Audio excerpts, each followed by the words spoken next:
የዓለማችን አስደናቂ ድንቃድንቅ እውነታዎች። አሳማ በተፈጥሮ በፍጹም ወደ ሰማይ ማየት አይችልም። ይህ ከላይ የምትመለከቱት ኳስ የዓለማችን የመጀመሪያው የእግር ኳስ መጫወቻ ኳስ ነበር። በኔዘርላንድ ውስጥ ያለው ጊት ሆር የተባለው መንደር ውስጥ አንድም መኪና እንዲሁም የመኪና መንገድ የለም። ይልቁንስ መንገዱ ሁሉ የውሃ ስለሆነ መጓጓዣዎች በሙሉ የሚጠቀሙት መርከብን ነው። በዓለማችን ላይ በአንድ ሴኮንድ 4 ሕፃን ይወለዳሉ። ይህም ማለት በየደቂቃው 250 እንደማለት ነው። በሰዓት ደግሞ 15000 ሕፃናት ይወለዳሉ። በአንድ ቀን ውስጥ 360000 ሕፃናት ሲወለዱ በዓመት 131.4 ሚሊዮን ሕፃናት ይወለዳሉ። ይህ ከላይ በምስሉ ላይ የምትመለከቱት ታዋቂው የሙዚቃ አቀንቃኝ ማይክል ጃክሰን ሲሆን ሁለቱ ፎቶ አንደኛው ሰርጀሪ ከመሰራቱ በፊት፣ ሁለተኛው ደግሞ ሰርጀሪ ከተሰራ በኋላ ያለውን አቋም የሚያመለክት ነው። የዓለማችን ብዙ መጠጥ በአንድ ጊዜ በመጠጣት የዓለምን ክብረ ወሰን የያዘው ግለሰብ አንድሬ ዘ ጊያንት የተባለው ሲሆን ይህም ሰው በአንድ ጊዜ 156 ቢራዎችን የጠጣ ሲሆን ይህም ማለት 67 ሊትሮችን በአንድ ጊዜ ጠጥቷል ማለት ነው። ይቺ ከላይ በምስሉ ላይ የምትመለከቷት ድመት በሕይወት ዘመኗ ሙሉ 420 ድመቶችን በመውለድ የዓለም ክብረ ወሰንን ይዛለች። ይህ በምስሉ ላይ የምትመለከቱት F-11 የተባለው የጦር ጀት ሲሆን በ1953 ራሱ በተኮሰው ጥይት ሊመታ ችሏል። ምክንያቱም ደግሞ የጀቱ ፍጥነት ከተተኮሰው ጥይት ስለሚበልጥ ነው። የ23 ዓመቷ አሻ ራኒ ከባድ ነገሮችን በፀጉሯና በጆሮዋ በመጎተት 2 የዓለም ክብረ ወሰን ባለቤት ሆናለች። በዚህም የተነሳ የብረቷ ንግሥት የሚል ስያሜ ተሰጥቷታል። የዓለማችን ትንሿ ድመት ቲንከር ቶይ የምትባል ስትሆን ቁመቷም 7 ሴንቲሜትር ነው። ቻይና ውስጥ የሐዘን ቀለም ከኛ ሀገር በተቃራኒ ነጭ ሲሆን የደስታ ቀለም ደግሞ ጥቁር ነው። በጆሮ ላይ ኤርፎን ወይም ኤርፓዶችን መጠቀም በጆሮዎች ውስጥ ያሉትን ባክቴሪያዎች በ700 እጥፍ ይጨምራል። ስለ ረጅሟ የዱር እንስሳት ቀጭኔ አስገራሚ 4 እውነታዎች። አንደኛ፣ ቀጭኔ በቀን ውስጥ የምትተኛው ከ5 እስከ 30 ደቂቃ ብቻ ነው። ሁለተኛ፣ ቀጭኔዎች ሲተኙ ቂጣቸውን እንደ ትራስ ይጠቀማሉ። ሶስተኛ፣ ቀጭኔ ልጇን የምታጠባው ለ1 ዓመት ያክል ብቻ ነው። አራተኛ፣ አንድ ቀጭኔ 1 እርምጃ ስትራመድ 3 ሜትር በአማካኝ ትራመዳለች።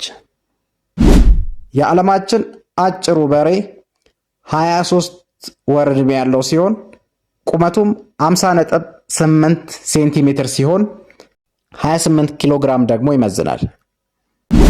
የቀድሞው ታዋቂው የሊቨርፑል አምበል ስቴቨን ጀራርድ ብዛት ካላቸው ተጫዋቾች ጋር ማሊያ ተቀያይረዋል። ነገር ግን ከማንቸስተር ዩናይትድ ተጫዋቾች ጋር ማሊያ ተቀያይሮ አያውቅም። አንድ የሰሜን ኮሪያ ግለሰብ በቤት ውስጥ የመንግስት ሬዲዮ ጣቢያ የመክፈት ግዴታ አለበት። እንቅልፉ ቢመጣም እንኳን ድምፁን መቀነስ እንጂ መዝጋት አይፈቀድለትም። ስልክን የፈበረከው ታዋቂው ሳይንቲስት አሌክሳንደር ግራሃም ቤል የመጀመሪያ ስልክ ያስተላለፈው ቃል ሄሎ የሚል ነበር። ይህም የሚስቱ የመጀመሪያ ስም ነበር። በሀገረ ኢራን ውስጥ ተማሪዎች ዩኒቨርሲቲ እስኪደርሱ ድረስ ሴቶችና ወንዶች የተለያዩ ክፍል ነው የሚማሩት። እንዲሁም አስተማሪዎቻቸውም እንደ ጾታቸው ይመደቡላቸዋል። በቻይና ውስጥ ተማሪዎች የኮሌጅ መግቢያ ፈተና ሲኮርጁ ከተያዙ 7 ዓመት የእስር ቅጣት ይጠብቃቸዋል። ሜክሲኮ ውስጥ 5 ቦታዎች አሉ። ዞን ኦፍ ሳይለንስ ይባላሉ፣ ወይንም ደግሞ የጸጥታው ቀጠና ይባላሉ። በእነዚህ ቦታዎች ውስጥ ሰዓት አይሰራም፣ ሬዲዮ አይሰራም፣ ኮምፓስ አይሰራም፣ ኢንተርኔትም አይሰራም። በኢንዶኔዥያ ታና ቶርጃ በሚባል ደሴት ውስጥ አንድ ሕፃን ተወልዶ ጥርስ ሳያወጣ ከሞተ ቤተሰቦቹ በዛፍ ውስጥ ቀዳዳ ይሰሩና የሞተውን ሕፃን ይከቱታል። ዛፉም ክፍተቱን ሲሞላ ልጁን ይውጠዋል። በስኮላርሺፕ ወደ ውጭ ሀገር ሄደው ከሚማሩ ቻይናውያን መካከል 70% የሚሆኑት ወደ ሀገራቸው አይመለሱም። እንደ አውሮፓውያን አቆጣጠር በ2004 ዓ.ም አሜሪካዊቷ ታዋቂ የፖፕ ሙዚቃ አቀንቃኝ ብሪትኒ አኝካ የተፋችውን ማስቲካ ለጨረታ አቅርባ $140,000 ተሽጧል።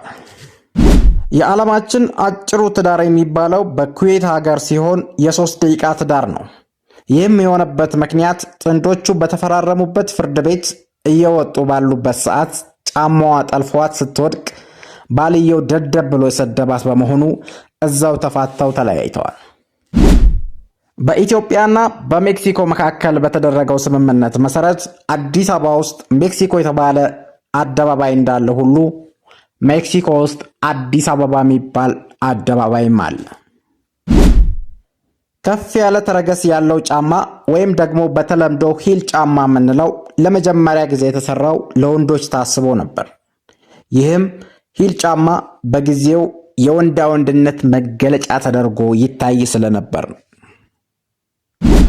በዓለማችን ላይ ለመጀመሪያ ጊዜ ወደ ጨረቃ ሊሄድ የቻለው እንስሳ ውሻ ነው። ይህም የሆነው በ1957 ዓ.ም በሶቪየት ህብረት አማካኝነት ነው። ሩሲያውያን ልዩ የሆነ የንባብ ባህል ብቻም ሳይሆን የንባብ ሱስ የተጠናወታቸው ህዝቦች ናቸው። ሩሲያውያን በየትኛውም ቦታ በማንኛውም ሁኔታ ውስጥ ሆነው መጽሐፍን በማንበብ ከዓለማችን ግንባር ቀደም ህዝቦች ናቸው። በሩሲያኖች ህይወት ውስጥ መጽሐፍ ሳይነበብበት ባክኖ የሚያልፍ ቀን የለም። በሲንጋፖር ማስቲካ ማኘክም ይሁን መሸጥ የእስራትና የገንዘብ መቀጮን ያስከትላል። በ1983 ዓ.ም ጀምሮ በጸናው ህግ ማስቲካን ሲያመነዥግ የተገኘ ነዋሪ ከ2 ዓመት እስከ 3 ዓመት ሊደርስ የሚችል እስራትና እንዲሁም እስከ $100,000 የሚደርስ የገንዘብ ቅጣት ይቀጣል። ለዚህም ምክንያቱ ማስቲካ ማኘክ የጤና ችግር ያስከትላል መባሉና የአየር ንብረትንም ያዛባል ተብሎ ስለተገለጸ ነው። በሩሲያ የቆሸሸ መኪና መንዳት ለቅጣት ይዳርጋል። ሩሲያኖች ለገጽታቸው የሚጨነቁ ስለሆነ በከተማቸው የቆሸሸና የተጎሳቆለ መኪና መንዳት በህግ ከልክለዋል። ይህ ህግም ላለፉት 100 ዓመታት በስራ ላይ ይገኛል። ኩሽማ ቫቲ የተባለችው በህንድ ሀገር የምትኖር የ80 ዓመት አዛውንት ላለፉት 68 ዓመታት አሸዋና ጠጠር ምግቧ እንደነበር ትናገራለች። የ15 ዓመት ልጅ እያለው ነበር የሆድ ድርቀት በሽታ ያጋጠመኝ። ይህንን ለማስታገስ መጀመሪያ አሸዋ እና ጠጠር በላሁኝ። ከዚያ ጊዜ ጀምሮ አሸዋ እና ጠጠር ምግቤ ሆኖ ቀረ ስትል ትገልጻለች።